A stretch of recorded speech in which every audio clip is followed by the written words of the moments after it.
Welcome back. ಕಾಂಗ್ರೆಸ್ನ ಅಭೂತಪೂರ್ವ ಗೆಲುವು ಹಾಗೇನೆ ಬಿಜೆಪಿಯ ಈ ಒಂದು ಸೋಲಿನ ಬಗ್ಗೆ ಕಾಂಗ್ರೆಸ್ ನಾಯಕರು ಏನ್ ಹೇಳಿದ್ದಾರೆ, ಬಿಜೆಪಿ ನಾಯಕರು ಏನ್ ಹೇಳಿದ್ದಾರೆ ಅನ್ನೋದನ್ನ ನೋಡ್ಕೊಂಡ ಮುಂಚೆ ಅರವಿಂದ್ ಬೆಲ್ಲದ ಅವರನ್ನ ನಮ್ಮ ಪ್ರತಿನಿಧಿ ಮಾತನಾಡಿಸಿದ್ದಾರೆ. ಅರವಿಂದ್ ಬೆಲ್ಲದ್ ಅವರು ಬಿಜೆಪಿಯ ಈ ಸೋಲಿನ ಬಗ್ಗೆ ಏನ್ ಹೇಳಿದ್ದಾರೆ ನೋಡೋಣ.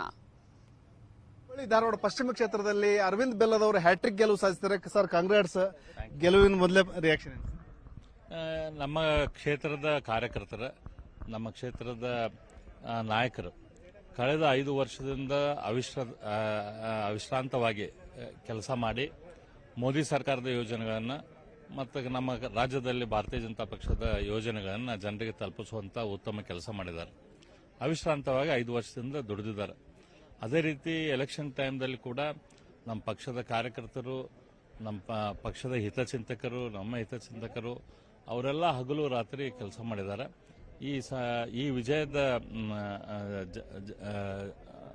ಇದು ಕ್ರೆಡಿಟ್ ಅವ್ರಿಗೆ ಹೋಗಬೇಕು. ಜಿಲ್ಲೆನಲ್ಲಿ ಒಂದ್ ಕಡೆ ಅಂದ್ರೆ ಕಳೆದ ಬಾರಿ ಜಾಸ್ತಿ ಸೀಟ್ ಇತ್ತು, ಈ ಬಾರಿ ಕಡಿಮೆ ಆಯಿತು. ಅದನ್ನ ಇಡೀ ರಾಜ್ಯದಲ್ಲಿ ಏನು ಭಾರತೀಯ ಜನತಾ ಪಕ್ಷದ ಸೀಟ್ಗಳು ಕಡಿಮೆ ಆಗಿದಾವ, ಅದೇ ರೀತಿ ನಮ್ಮ ಜಿಲ್ಲೆಯಲ್ಲಿ ಕೂಡ ಕಡಿಮೆ ಆಗಿದಾವ. ಅದ್ರ ಬಗ್ಗೆ ಕೂಡ ನಾವು ಹೇಳಿದಂಗೆ ಸಂಪೂರ್ಣ ವಿಶ್ಲೇಷಣೆ ಅವಶ್ಯಕತೆ ಇದೆ. ಶೆಟ್ರ್ ಸೋಲರಿದೆ, ಸರ್ದಾರ್ ಸೋತರು. ಶೆಟ್ರ್ ಸೋಲಿಲ್ಲದ ಸರ್ದಾರ್ ಅನ್ನೋ ಏನದ ಥಾಟ್ ಐತಲ್ಲ, ವಿಚಾರ, ಅದ ತಪ್ಪು. ಆ ಕ್ಷೇತ್ರ ಭಾರತೀಯ ಜನತಾ ಪಕ್ಷದ ಕ್ಷೇತ್ರ ಯಾವಾಗಿದ್ದರು. ಹಾಗಾಗಿ ಅವರು ಭಾರತೀಯ ಜನತಾ ಪಕ್ಷದ ಅಭ್ಯರ್ಥಿಯಾಗಿ ಹುಬ್ಬಳ್ಳಿ ಸೆಂಟ್ರಲ್ನಲ್ಲಿ ಯಾವಾಗಿದ್ದರು ಗೆಲ್ಕೊಂತ ಬಂದಿದ್ರು. ಇಲ್ಲಕ್ರ ಅವ್ರು ಮಾಡಿದಂಥ ಅವರು ಏನು ಮಾಡಲಿಲ್ಲ ಅಭಿವೃದ್ಧಿ ಕಾರ್ಯಗಳನ್ನು, ಅದು ಜನ ಅಷ್ಟೆಲ್ಲ ಇದ್ರೂ ಕೂಡ ಅವ್ರನ್ನ ಕ್ಷಮಿಸಿ ಅವರಿಗೆ ಓಟ್ ಹಾಕೊಂತ ಬರ್ತಿದ್ರು. ಯಾಕಂದ್ರೆ ಒಬ್ಬ ಕ್ಷೇತ್ರದಲ್ಲಿ ಒಬ್ಬ ಮುಖ್ಯಮಂತ್ರಿಗಳಾದವರು, ಮಂತ್ರಿ ಆದವರು 6 ಸತ್ತೆ ಒಂದು ಕ್ಷೇತ್ರನ ಪ್ರತಿನಿಧಿಸಿದಾಗ ಆ ಕ್ಷೇತ್ರ ಯಾವ ರೀತಿ ಅಭಿವೃದ್ಧಿ ಆಗಬೇಕು, ಅದ್ರದ್ದು ಒಂದು 10% ಕೂಡ ಆ ಕ್ಷೇತ್ರ ಅಭಿವೃದ್ಧಿ ಆಗಿಲ್ಲ.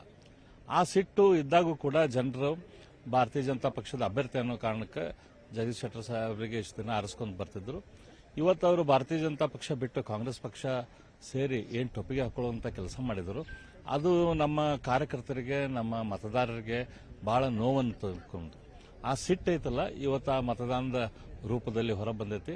ಇವತ್ತು ಎಷ್ಟದು ಭಾರತೀಯ ಜನತಾ ಪಕ್ಷದ ಪರವಾಗಿ ಓಟ್ ಹಾಕಿದ್ದಾರೆ, ಅಷ್ಟ ಜಗದೀಶ್ ಶೆಟ್ಟರ್ ವಿರುದ್ಧದ ಓಟ್ ಅಂತೇಳಿ ನಾವು ಅದನ್ನು ಅನಲೈಸ್ ಮಾಡಬೇಕಾಗ್ತೈತಿ.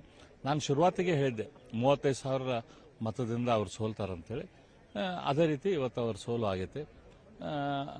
ಇದು ನಾನು ಹಿಂದೆ ಹೇಳ್ದಂಗೆ ಜಗದೀಶ್ ಶೆಟ್ಟರ್ ಸಾಹೇಬರು ಮಾಡಿದ ಜೀವನದ ಗುರುತರ ತಪ್ಪಿದೆ. ಅವ್ರು ಇದಕ್ಕೆ ಬಹಳ ದೊಡ್ಡ ಪ್ರಮಾಣದಲ್ಲಿ ಪಶ್ಚಾತ್ತಾಪ ಪಡ್ತಾರೆ.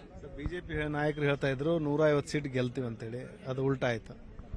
ಹೌದು, ನಮ್ಮ ಕ್ಯಾಲ್ಕುಲೇಷನ್ ತಪ್ಪಾಗೈತಿ. ನಮ್ಮ ಜನರ ಪಲ್ಸ್ ರೀಡಿಂಗ್ ಏನು ನಾವು ಮಾಡಬೇಕಾಯ್ತು, ಅದರಲ್ಲಿ ತಪ್ಪಾಗಿದೆ.